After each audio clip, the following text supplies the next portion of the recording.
Bom dia a todos, bom dia a todas. Sejam muito bem-vindos e bem-vindas a mais um ICL Mercado Investimentos. Hoje, sexta-feira, dia de divulgação de dados importantes nos Estados Unidos, porque saiu por lá o índice de preços ao produtor. A gente teve no comecinho dessa semana o índice de preços ao consumidor e agora a gente tem o índice de preços ao produtor sendo divulgado. A gente vai passar por esses dados, mas a gente tem outros dados importantes aí que podem mexer com o mercado nessa manhã. A gente vai falar de OPEP e produção aí de barris de petróleo, como é que está a oferta e a demanda aí mensurada pelo OPEP. O relatório também saiu ontem, então teve alguma movimentação no mercado, mas a gente também tem outros assuntos relativos ao Brasil para falar com vocês. Vamos falar de desenrola, vamos falar também das empresas que têm renúncias fiscais e a gente vai aí passar pelas principais e até trazer algumas discrepâncias que tem nesse sentido. Mas antes de tudo isso, André, bom dia, como você está nessa manhã de sexta? Bom dia, Débora, bom dia a todos os nossos telespectadores. Vamos falar hoje alguns assuntos do Brasil aqui, como o Desenrola, que tem novidades aí agora, o Desenrola junto com o Serasa para facilitar o pagamento das dívidas. Vamos falar também das renúncias fiscais. Agora a gente tem uma lista das 100 empresas que mais se beneficiam com indústrias fiscais. Vamos falar um pouco de petróleo, vamos falar dos mercados internacionais. Então já vamos, Débora, passar para a nossa agenda, né? Vamos ver aí o que tem aí hoje para o nosso telespectador para fechar essa semana aí que foi curtíssima, né? Aqui no Brasil, semana curta e de poucos indicadores. E hoje não foi diferente, porque a agenda continua esvaziada aqui no Brasil, com poucos catalisadores. Então, a gente não tem catalisadores domésticos importantes para levar aí nosso mercado para alguma direção mais concreta, mas a gente tem muita influência do exterior nessa semana. E foi o que a gente viu acontecer aí durante esses dias que o mercado esteve aberto. A gente tem na agenda hoje balanços no Reino Unido sendo divulgados, tem vendas no varejo por lá também. O IPC de fevereiro da segunda quadricemana sendo divulgado pela FIPE aqui no Brasil. Temos alguns dirigentes do Banco Central Europeu também se pronunciando em alguns eventos durante a manhã. Temos também o IGP-10 de fevereiro aí divulgado pela FGV.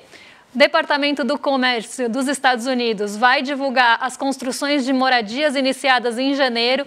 Esse número deve ficar em segundo plano, porque a gente tem em seguida o Departamento do Trabalho divulgando o índice de preços ao produtor e o núcleo.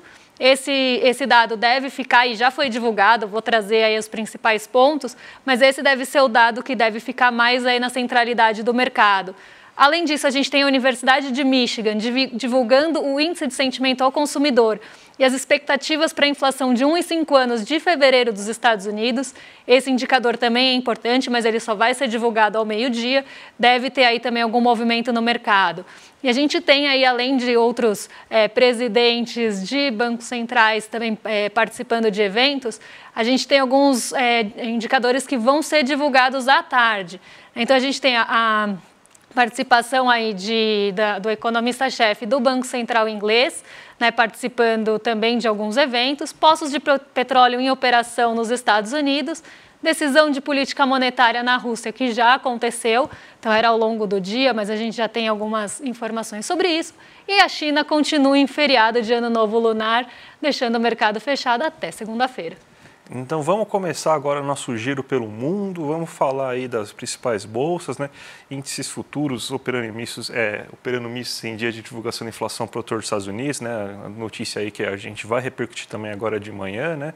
Mas vamos começar pela Ásia, né, Débora? O que você tem para falar da Ásia, que tem aí a China ainda fechada, o Ano Novo Lunar, né? Então o que a gente pode falar sobre o que está acontecendo lá? Olha, o movimento hoje das bolsas asiáticas foi o mesmo de ontem, não teve muita diferença do que aconteceu ontem, parece até um repeteco. Mas como a gente teve uma boa movimentação, um otimismo maior nos Estados Unidos ontem, às vésperas da divulgação da inflação ao produtor, a gente teve um movimento mais positivo chegando na Ásia.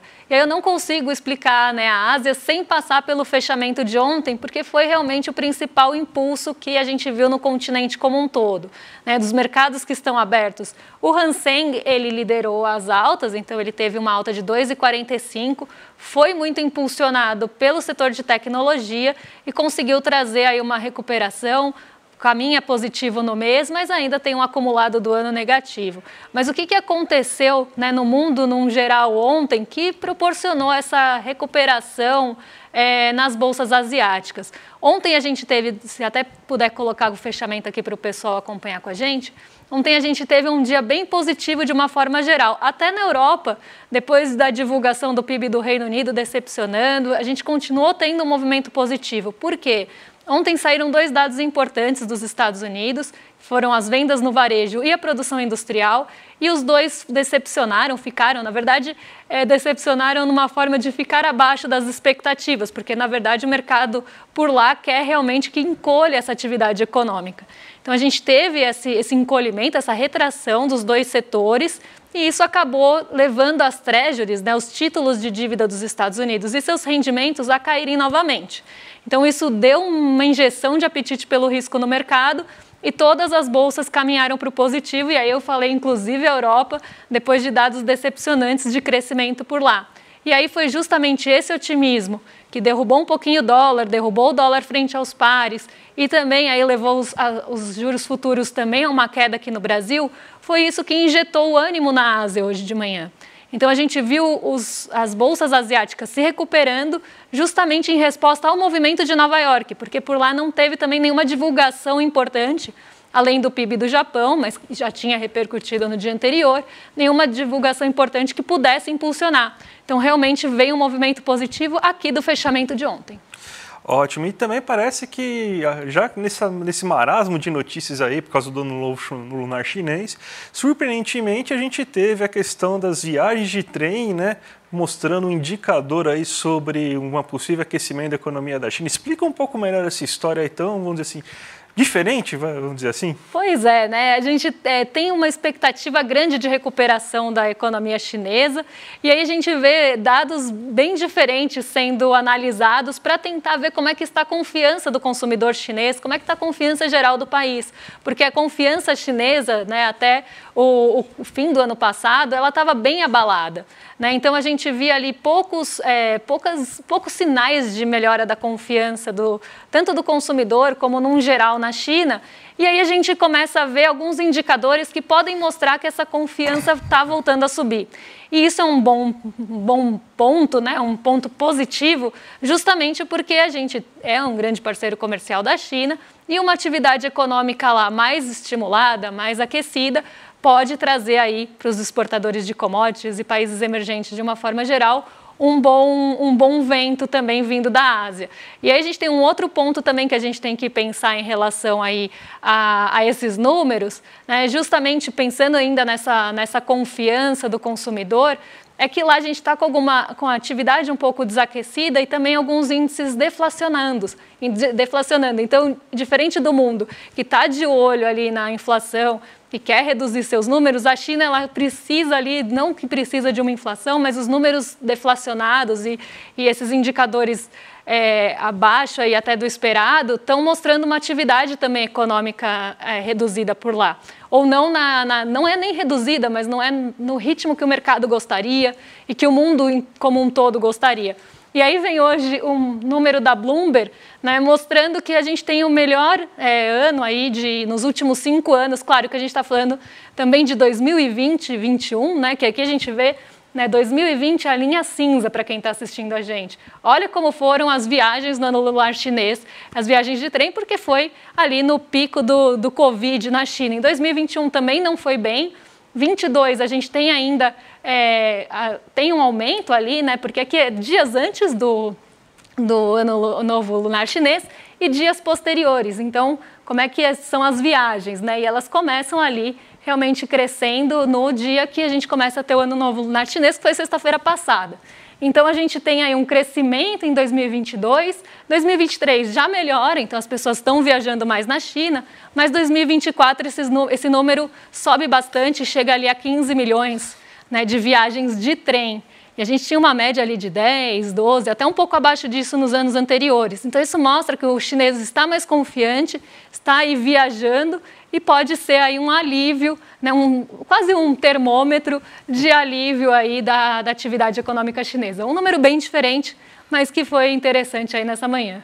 Vamos agora então para o Brasil, porque a gente tem notícias sobre o Desenrola, né? Esse programa aí que está há tanto tempo já em funcionamento para tentar tirar o nome dos brasileiros do saldo negativo, né? E agora você tem então um anúncio que o Desenrola, ele também agora vai fazer aliança, né? Vai ter uma cooperação agora entre o Desenrola e a Serasa, né?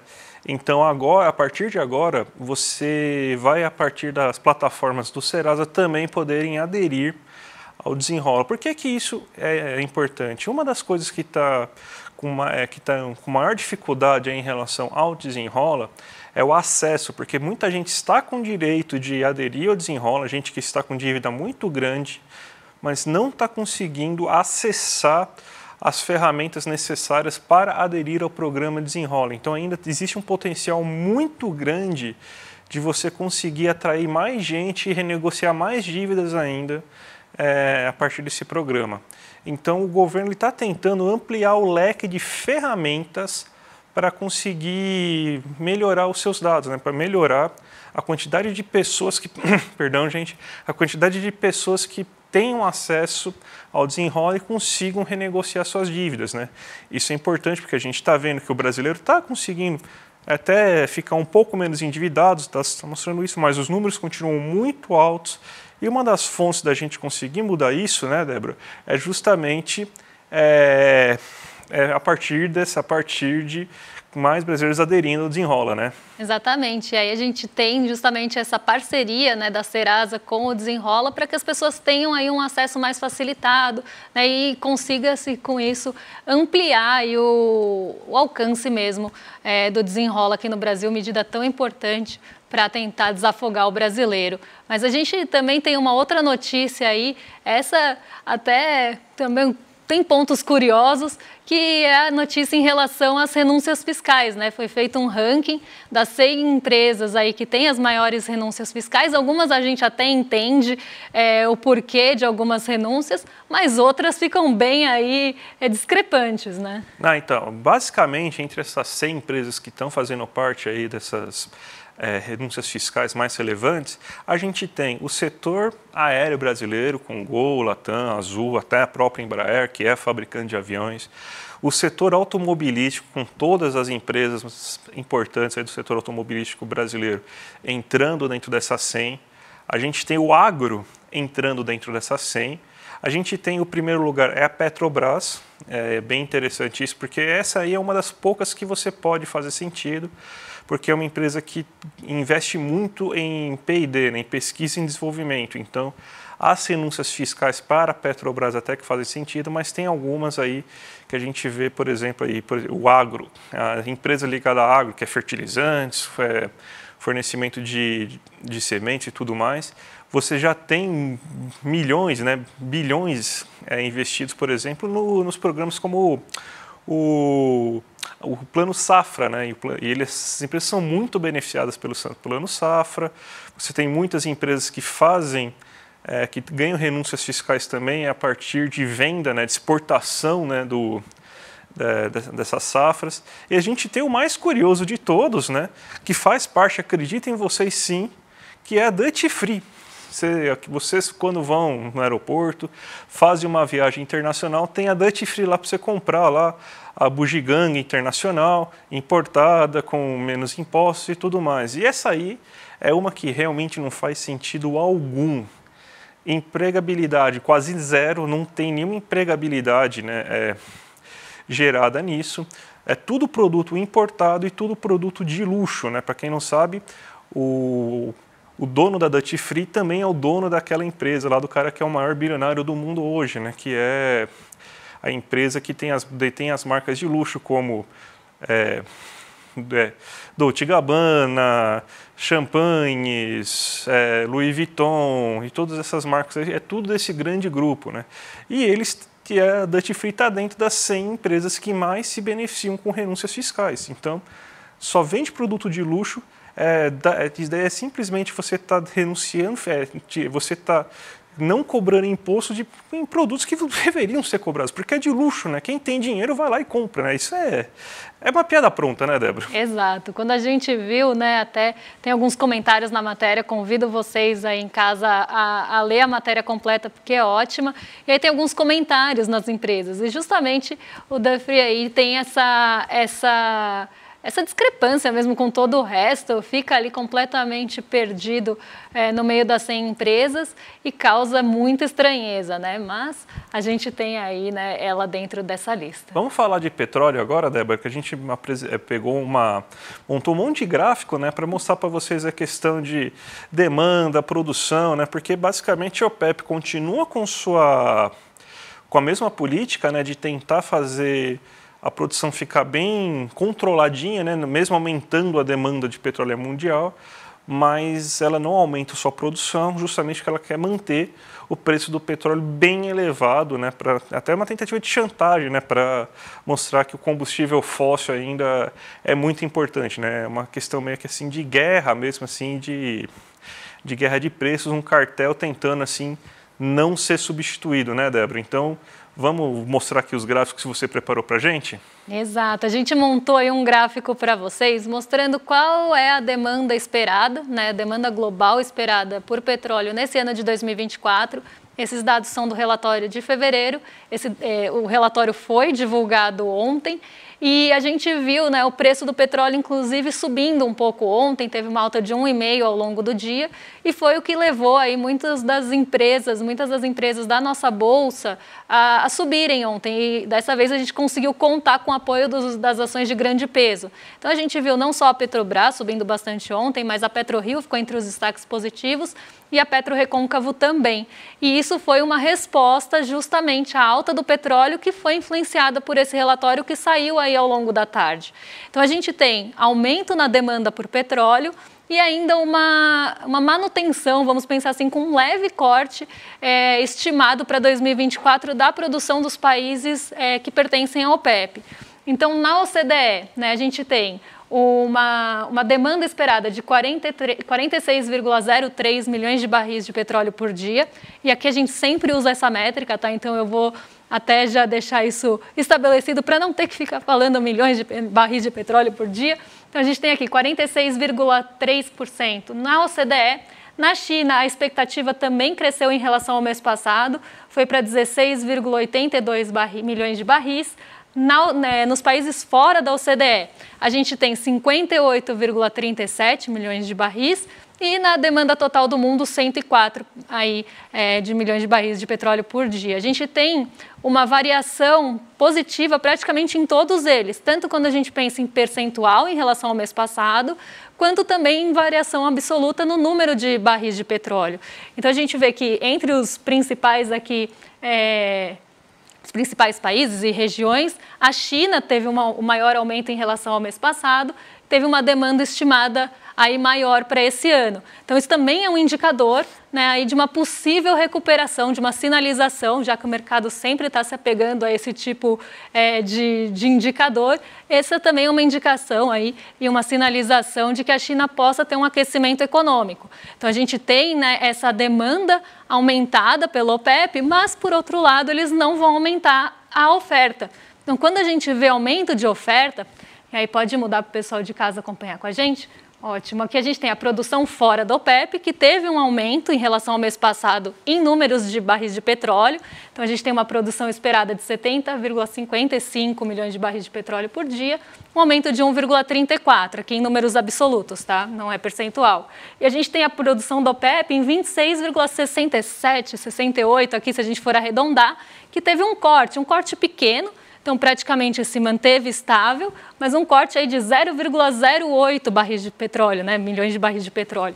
Então, a gente vê aí realmente uma manutenção da oferta de petróleo pela OPEP, sendo que eles estão estimando um aumento de demanda no mundo e de uma forma geral. Então, aqui, como o André bem explicou, é uma forma deles tentarem controlar, né, o barril de petróleo ali no patamar dos $80. Isso é algo que está, inclusive, sendo aí analisado no mercado de petróleo. E quando a gente vê de onde vem esse aumento global aí de petróleo, a gente vê os principais condutores desse aumento da oferta. Então, a gente tem os Estados Unidos, e aqui é em relação ao ano passado, tá? Então, produção de 2023 contra a produção de 24, ou 24 contra 23, quem deve impulsionar aí os maiores impulsionadores ou não da produção mundial de petróleo, tá? E aí a gente tem os Estados Unidos em primeiro lugar, o Canadá, a Guiana e o Brasil e a Noruega ali empatados. A Angola, o México e a Rússia devem reduzir aí a produção em relação ao ano passado. Então, a gente tem os principais condutores aí sendo Estados Unidos, Canadá, Guiana, Brasil e Noruega. E aí a gente tem, né, a explicação aí de onde vem essa oferta de petróleo. Ótimo, Débora. Antes da gente sextar finalmente, finalmente não é porque a semana foi muito curta, né? Mas antes da gente sextar definitivamente, vamos para a abertura dos mercados aí. Vamos ver então como o nosso mercado está passando essa sexta-feira aí com cara de feriado de novo, né? Eu coloquei aí para vocês, né, os rendimentos das Treasuries, né? E aí a gente vê um aumento de 2,34%, na verdade 2,39% agora. Né, e a gente vê que elas estão com um aumento, né, aqui no intraday, que vocês estão vendo no gráfico de baixo, é justamente a movimentação das treasuries. Então, as treasuries hoje estão voltando a subir. Treasuries, rendimento, a gente pode traduzir aí para o que está na tela, rendimento dos títulos de dívida dos Estados Unidos, aqui com vencimento para 10 anos, que é uma métrica aí bastante utilizada de uma forma geral, tem um bom horizonte para a gente olhar. E a gente vê que elas estão subindo hoje. Por que a gente está vendo esse movimento? A gente teve a divulgação do índice de preços ao produtor hoje e ele veio acima do esperado.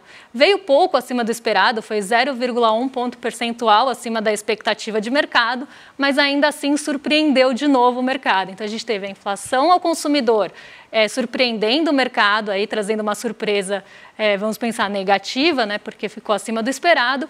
E o PPI também, o índice de preços ao produtor, também está aí superando as expectativas do mercado. O que está acontecendo desde que a gente viu, né, o movimento da terça-feira? Aquela expectativa que a gente tinha de corte de juros para março, ela já não existe mais nos Estados Unidos. Agora, mais de 95% do mercado espera que a taxa de juros vai ser mantida em março. Para junho, né, a gente já tinha para maio, desculpa, a gente tinha alguma expectativa ainda de corte, mas os gráficos estão começando a se inverter.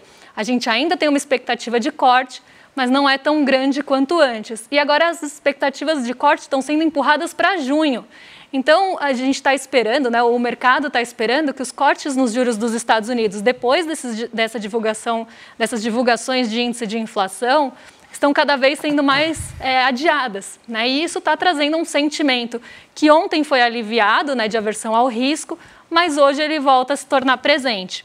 E aí a gente vê a abertura dos mercados aí, nessa manhã, ainda positivas, né? Então a gente vê o Ibovespa foi para o terreno positivo agora, ele estava no terreno negativo durante a abertura. E o que pode impulsionar um pouco o Ibovespa? A gente tem, por um lado, as commodities metálicas aí ainda puxando um pouco o Ibovespa, foi um dos setores aí que alavancaram o Ibovespa ontem. Então, a gente viu aí várias ações, Usiminas, CSN, subindo ontem em bloco, apesar da Vale ter caído, mas por motivos específicos da Vale. A gente está falando ali de provisões de Mariana, então a gente tem ali a Vale com um motivo próprio para não subir. E a gente sabe o peso que ela tem. Mas as outras empresas ligadas ao setor metálico estão ali recuperando o fôlego essa semana, estão conseguindo trazer um impulso para o Ibovespa. A gente tem, por outro lado, né, o Xangai Composto ele está fechado a semana toda, por isso que ele está aqui em branco. A gente tem o Nikkei 225 subindo aí 0,86, mas um movimento hoje interessante acontece aqui na Bolsa, porque a gente tem o dólar subindo e a Bolsa também. E o que isso mostra para a gente? A gente tem um dólar aí cotado a 4,99, chegando perto já daquele patamar psicológico de alta.